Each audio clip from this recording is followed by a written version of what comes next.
La Escobupedia es un proyecto del equipo de La Escóbula de la Brújula que podrás disfrutar cada 3 semanas gratuitamente en exclusiva en la aplicación móvil de Podium Podcast. Escobupedia. Historias para ser el más listo del bar.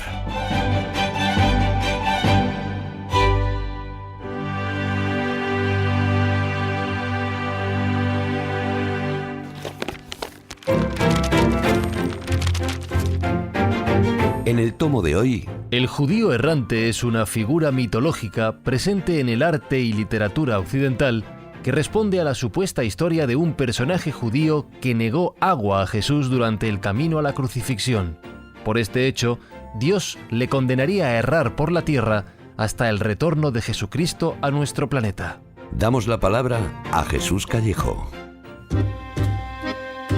Efectivamente, esa introducción nos pone ya en contexto de que es una figura mitológica, pero yo añadiría una figura mitológica cristiana.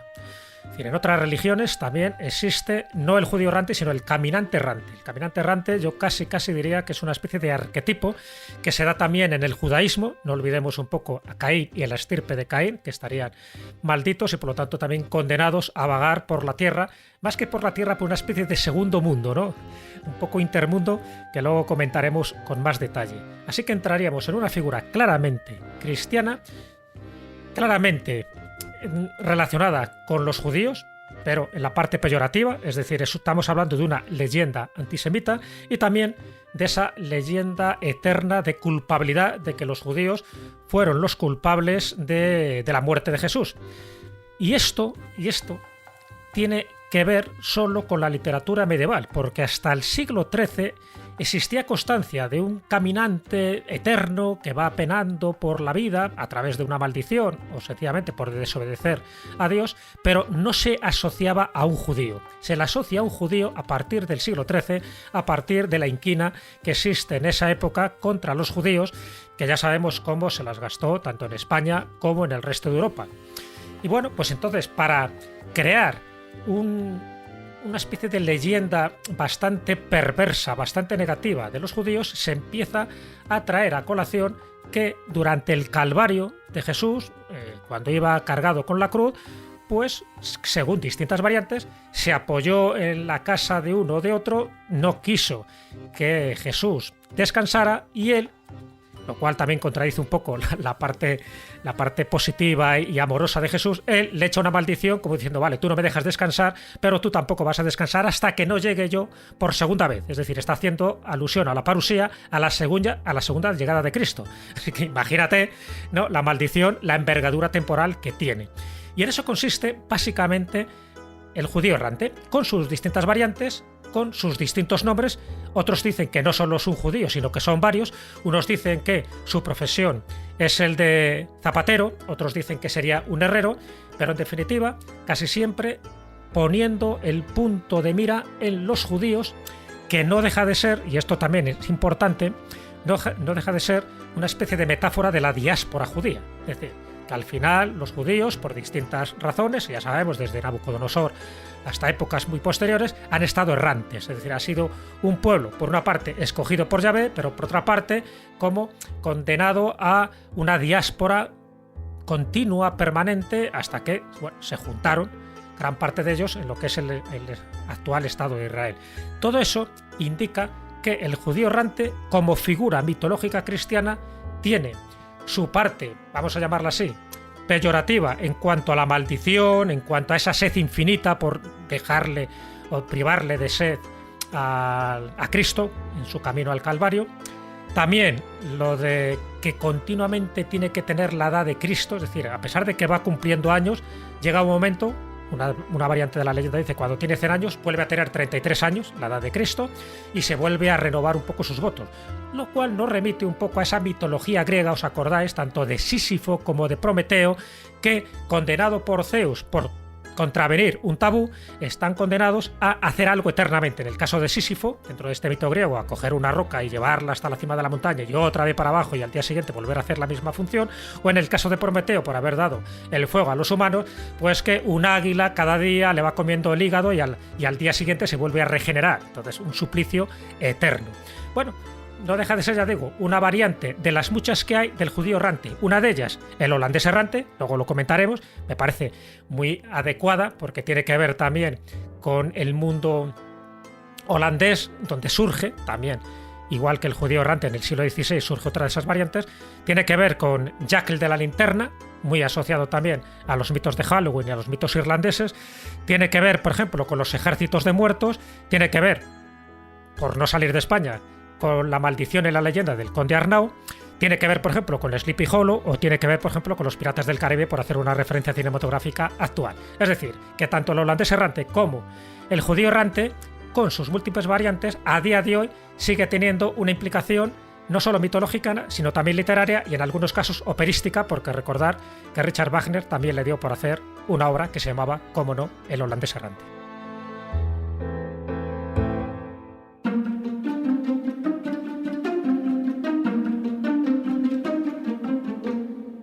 Pues empiezo yo por una curiosidad, claro, y es que estamos hablando de un mito que tiene ya una larga tradición, y sin embargo yo creo que, no sé, a lo mejor estoy equivocado, Jesús es aquí el experto, pero es curioso porque yo creo que es un buen amigo de los dos, el que se ocupó por primera vez del judío errante en España, y encima es el primero, yo creo que le asigna un nombre, que es ni más ni menos que el padre Feijóo. Que no creía en ello, pero es el que establece la primera referencia literaria en el año 1228. Exacto, para Mateo de París, claro, que es un obispo benedictino, y encima le da un nombre, porque le llama, me parece, Cartafilo. Exacto. Y habla de que en aquel entonces se encontraba vagando por Armenia, dentro de lo que era el viaje que llevaba, pues bueno, eternamente por el mundo, por la imposibilidad de detenerse hasta llegar a la parusía, como bien ha dicho Jesús. Entonces no me deja de llamar la atención que encima el judío errante tiene, como mínimo que yo sepa, al menos 10 o 12 nombres, porque va variando según la tradición, no sé, desde Juan en Espera de Dios hasta Alvarus Stevenson, Micopa Ader, Samuel Belvet, Juan de todos los tiempos, Joaquín Farías, que se me hace mucha gracia, Samar Ausero. Exacto, sí, y es un tipo con nombres variados, como si fuera un cantante rock interpretado en varios sitios. Es una cosa... Sí. Hay una cuestión que, fíjate, que esto me lo acabas de dar la idea, y es que precisamente los dos personajes, el pretoriano que le pega el empujón o el zapatero que se apoya en uno de los pretiles de la tienda, que está asociado precisamente a una de las profesiones, al zapatero, ¿no? Y has llegado casi hasta nuestros días con el apellido Zapatero, Zapata o Sabater, que era muy propio entre los hebreos. Y fijaos, hasta en el libro de Joan Amadés, en el Folclore de Cataluña, decía que hasta casi fechas recientes las procesiones de Semana Santa en Barcelona evitaban las calles donde hubiera una zapatería. O sea que, fijaos que esa reminiscencia hasta dónde ha llegado. Incluso hay un investigador llamado Edgar Kenneth que dice que el encuentro entre Cristo y a Severus, que es uno de los nombres que se le asocia a este judío errante, marca el punto preciso donde estas dos culturas, la judía y la cristiana, se rompen y una juzga a la otra. Es decir, el judío errante, como una cosa absolutamente culpable, lo culpabiliza al judío, y durante toda la Edad Media, como ha dicho Jesús, se le considera culpable de la muerte de Cristo en la cruz.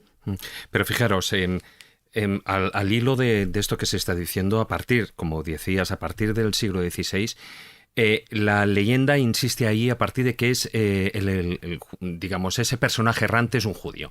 Pero lo que está claro es que es en ese momento. ¿Por qué se produce? Porque en Europa, sobre todo, hay un surgimiento de una especie de antijudaísmo a nivel social. Es decir, los judíos fueron considerados los causantes de las desgracias, por ejemplo, de lo que fue las crisis de hambre o las epidemias del siglo XIV. Entonces, ya no es solo históricamente, o sea, antes de la Edad Media, sino que a partir de ahí, igual que en el Renacimiento, etcétera, o sea, se sospecha y se crean grandes guetos en grandes ciudades italianas, por ejemplo en Venecia, en Roma, para los judíos, ¿no? De hecho, en España, supuestamente en 1492, ahí pues se les expulsa, ¿no? Pero paralelamente a esto, también surgen esas prácticas de las que estaba diciendo también Marcos, de los viacrucis, de esos caminos de la cruz, en las que los fieles digamos, revivían ese lo que le ocurría en la muerte de Cristo en la cruz, ¿no? Y se culpaban no solo a los judíos, sino que de esa manera la leyenda del judío errante se vuelve abiertamente antisemita, totalmente a partir de ese momento.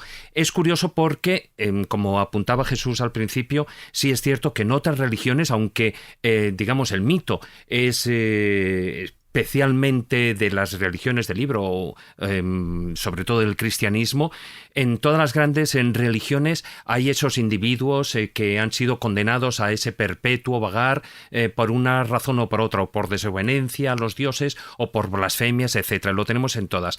Y en el caso del cristianismo, o en el caso de la Biblia, ya ahí empieza todo, ¿no? En el Evangelio de San Juan, donde se menciona a estos personajes que son los que le negaron ayuda o le negaron o le mostraron desprecio a Jesús cuando en su camino al Gólgota.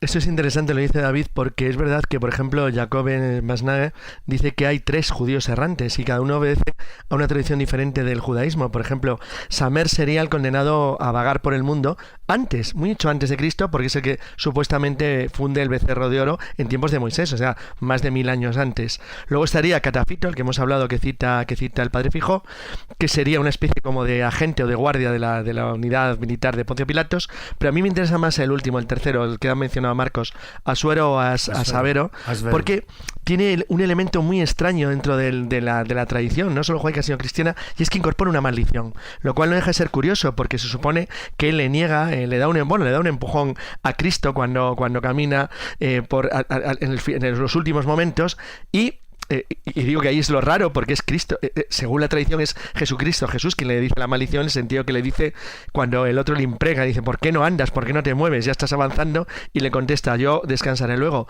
pero tú andarás sin cesar hasta que yo vuelva. Y como ha dicho David, incorpora como añadido 2 elementos muy siniestros del fin del mundo, porque hay teorías o versiones que dicen que es hasta que no nazca niño alguno en la tierra, o bien hasta que en la tierra dejen de parir las mujeres. Lo cual estás hablando, ya se habla de San Juan, estás hablando de nuevo del fin del mundo, del fin de los tiempos, que es el momento del retorno de Jesús. La verdad es que es una historia rarísima. De umbral apocalíptico, es decir, exacto, está, muy curioso. Y además tanto la respuesta de uno como la de otro, como dices, es absolutamente fuera de tono, ¿no? Anticristiana, precisamente. Sí, exacto. Muy poco cristiana, efectivamente. No encaja con el mensaje de Jesús. Es rarísimo. No es un mensaje de perdón. Lógicamente. Es ilógico totalmente. A ver, Juan Ignacio. Porque Jesús es un reformador del judaísmo de alguna manera. Una de las teorías es efectivamente que el judío errante es al que San Pedro le corta la oreja en el huerto de los olivos, y entonces pero será un romano, entonces no sería un judío. Al que le corta la oreja era un romano. Efectivamente. Claro. Por eso digo que cómo ha variado la leyenda, porque utilizan ese argumento del judío a personajes que no eran judíos. Porque en un principio, en fin, los que ejecutan a Jesús, de todos sabidos, son romanos, no son judíos. Al final, el pueblo judío pero son romanos, pero por orden de Caifás. Se le considera ya el pueblo deicida, pero ya le sabemos por qué se le considera el pueblo deicida. Entonces, dentro de las muchas cosas que se añaden a su leyenda, es esta del judío errante. Pero se añade 12 siglos después. Es decir, que hasta el siglo XIII no empieza a aparecer las primeras referencias literarias. Hasta ese momento no se hablaba de un judío como tal. Es decir, se hablaba de caminantes errantes, de gente que por una maldición están condenados a hacer como un mismo protocolo, hasta que, pues eso, llegue el fin del mundo o hasta que se termine un ciclo determinado. Fijaos, y además hay una cosa que es muy, muy notable, que es lo que ha comentado antes David, que es ese antisemitismo que se instala, que a partir de la Edad Media en adelante, y luego llega hasta el siglo XVIII-XIX, con lo que ya todos sabemos, el tema de la Segunda Guerra Mundial. Pero es que incluso anteriormente yo he localizado varias imágenes en las que aparece el judío errante, unos grabados como muy nobles, como un señor barbudo con el cayado, tal, perdido, como intentando enmendar su destino. Pero, por ejemplo, hay un grabado de Gustavo Doré, yo no sé si era antisemita, es el mejor.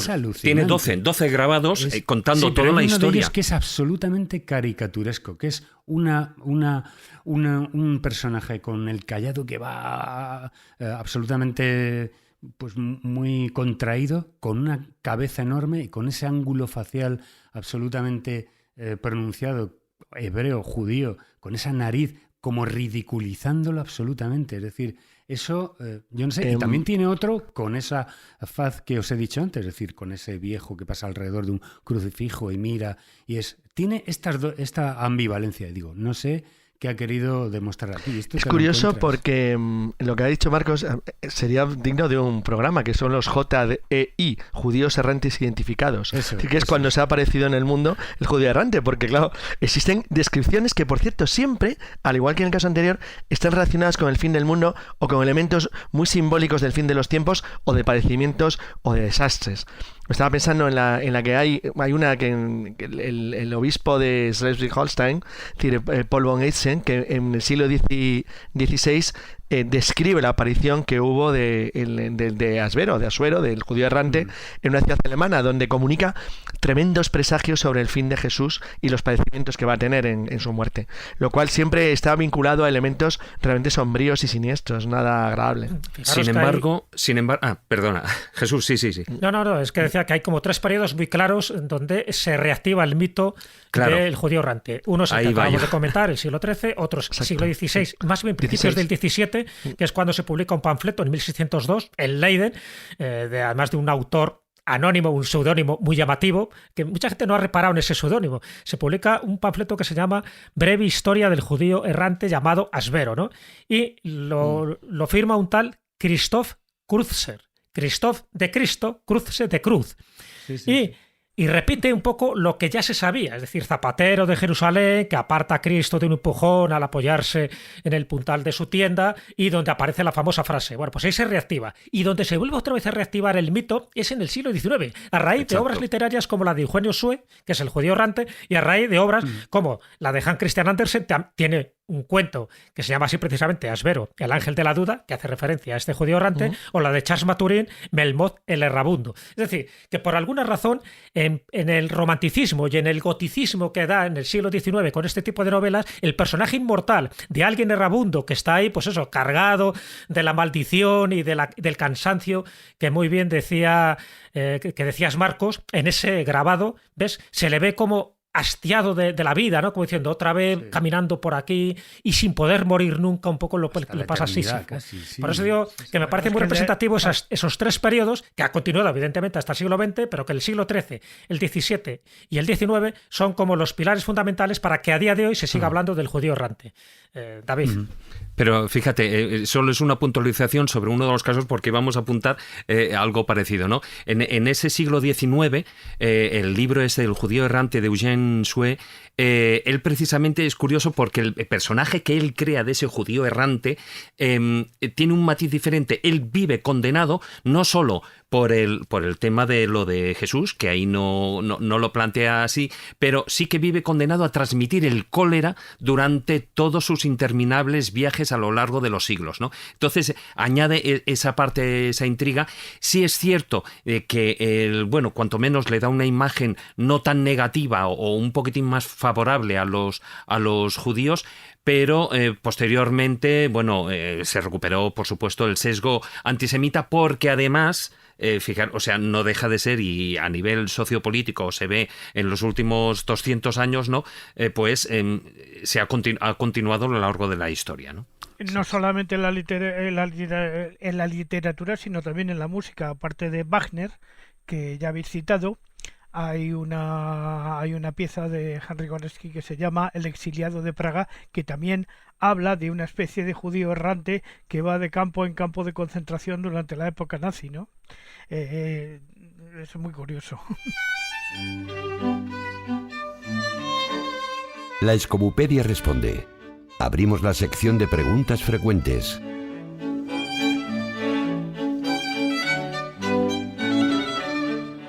¿Qué paralelismos existen entre las leyendas del judío errante y la del holandés errante?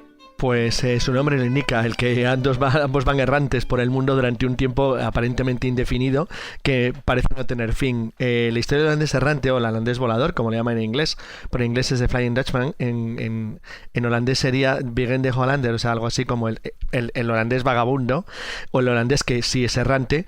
Es una tradición de un barco que no puede volver a puerto nunca y que está condenado pues a vagar permanentemente por los mares de todo el planeta, resplandeciendo como si fuera una especie de luz fantasmal. La leyenda, por resumirla muy rápidamente, se supone que que un piloto, un barco holandés que navegaba por el Cabo de Hornos, el Cabo de Buena Esperanza, o sea, lo que es el sur de África, pues en medio de una tormenta hizo una maldición, que aparentemente es posible que hubiera en el barco un crimen o algún tipo de epidemia que infectó a la tripulación, y no pudiendo desembarcar en ningún puerto, pues murieron allí y fueron condenados por las maldiciones, tanto el barco como los marineros, a navegar eternamente sin posibilidad de pisar jamás tierra. Es un suceso que teóricamente debería haber ocurrido entre 1641 y 1680, y es una maldición, y forma parte de las maldiciones de las personas que quedan condenadas, que no es la única tampoco, a permanentemente estar dando un viaje sin final que aparentemente no desaparecerá hasta que llegue el fin de los tiempos. De todas formas, es una de las leyendas. Es curioso porque el origen del holandés errante tampoco es que esté muy claro. Se plantea que está entre el siglo XVI y el siglo XVII. E incluso se plantea que realmente tiene una base certera esas leyendas, y se habla de un capitán holandés, evidentemente. Claro, sí, que hizo un pacto del diablo. Claro. Exactamente, que hizo ahí estamos. Entonces, sí, Van der Decken. Y sobre todo, ¿por qué? Porque él en sus travesías desde Holanda hasta Java, iban muy rápido, entonces el resto de los marinos no podían considerar... Sí, por eso en inglés es The Flying Dutchman, el holandés volador. Por cierto, que es un juego de palabras, porque Van der Decken sería encubierta en holandés, o sea, en la cubierta del barco, el que está en cubierta, lo cual no deja de ser un juego curioso de significado. Sí, que es un poco el nombre que establece el Capitán Marryat, con la famosa novela. Sí, Washington Irving. Y Washington Irving también, pero bueno, el Capitán Marryat es el que yo creo que populariza, igual que hizo Eugene Sue con el judío errante, el Capitán Marryat, que era marinero y conocía perfectamente, ¿no?, todo este tipo de supersticiones que hay en alta mar, pues también popularizó un poco el asunto. Incluso hay porque con Irving es Ranhout van Dam, que no deja de ser, que es Dam, que también es una palabra curiosa, de una resonancia fonética que significa, pues en inglés suena remotamente a maldición, es una palabra interesante. Sí. Bueno, como curiosidad. Luego las descripciones que hay de los barcos del holandés errante son realmente fantásticas. Son unos navíos absolutamente desvencijados, incluso lo que es la proa y lo que es lo que es el mascarón de proa, pero como si fuera una boca de un dragón. Y claro, pero no te has dado cuenta que Piratas del Caribe hace alusión. Claro, es una versión cinematográfica hollywoodiense, pero es una versión del holandés errante, claro, ¿no? Porque está tripulada ¿por quién? Por muertos, por almas en pena, un poco, que es un poco también el mito del caleuche. ¿Os acordáis que también en Chile, sobre todo en la isla de Chiloé, es muy parecido al de Chile? En Chiloé existe el mito del caleuche, que es un poco lo mismo que el holandés errante, pero bueno, en la versión chilota, o en este caso chilena, porque pertenece a esta isla a Chile. Bueno, como curiosidad un poco, por terminar lo del holandés errante, ha habido personajes egregios y famosos que dicen haber visto al holandés errante. Por lo tanto, también vuelve a alimentar esa leyenda.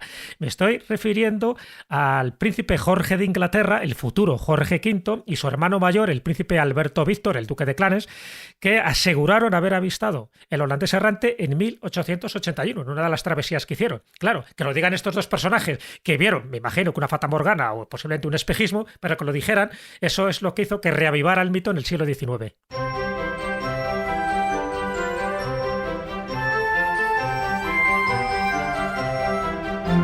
¿En qué consiste el mito nórdico de la cacería salvaje?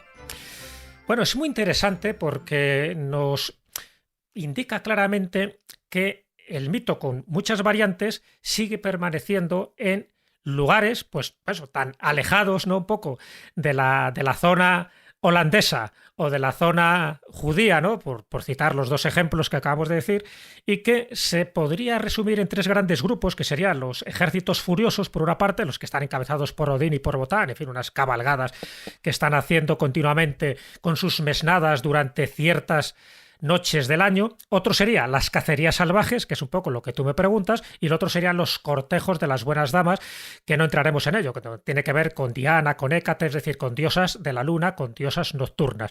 En el caso de las cacerías salvajes, estarían encabezadas por personajes míticos cuyos componentes son almas en pena. Almas en pena, malditas, perdidas, castigadas por algún tipo de tabú que han transgredido, y están acompañadas por caballos y por perros. Fijaros, por caballos y por perros y algunas veces por cuervos, es decir, animales psicopompos, animales que sirven precisamente como mensajeros y los que sirven también para trasladar las almas de este mundo hacia el otro mundo. O sea, como ves, no hay elemento baladí en este tipo de leyendas. Pero claro, en España también tenemos una variante de estas cacerías salvajes que tienen más que ver con el mundo nórdico, con el mundo de las leyendas de Odín o de Botán.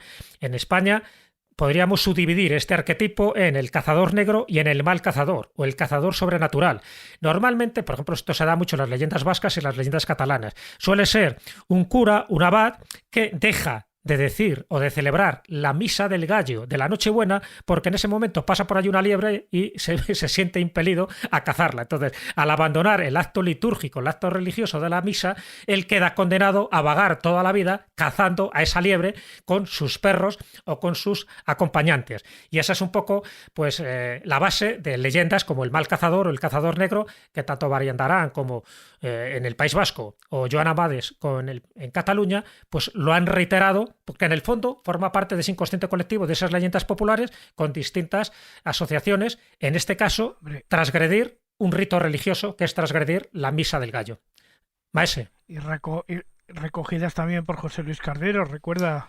Sí, claro, pero ya entra en otro tipo también de implicación más profunda que no he querido entrar. José Luis Cardero, el gran antropólogo, amigo de todos nosotros, él ha tocado también lo que son este tipo de ejércitos furiosos, de cacerías salvajes, pero dentro del ámbito nórdico. Por eso yo lo he querido traer también en el ámbito un poco nuestro, porque en el fondo estamos hablando de una misma leyenda con sus muchos vericuetos o sus muchas variantes, que yo creo que es muy interesante tenerlo en cuenta, porque cuando alguien a partir de ahora escuche lo del mal cazador o lo de incluso el conde Arnau, que no deja de ser también una profanación cuando rapta a una abadesa, a partir de ahí ves siempre el elemento profano y el elemento religioso. Es como que tú entras en ese terreno liminal de lo prohibido, que es lo sagrado, y al vulnerar ese tabú, esa prohibición, estás condenado de por vida a seguir haciendo un mismo protocolo o unos mismos requerimientos, en este caso convertirte en inmortal a su pesar, porque ya nadie me imagino que le gustaría ser inmortal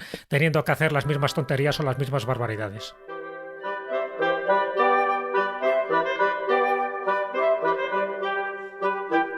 En el próximo tomo hablaremos de grandes bestias históricas.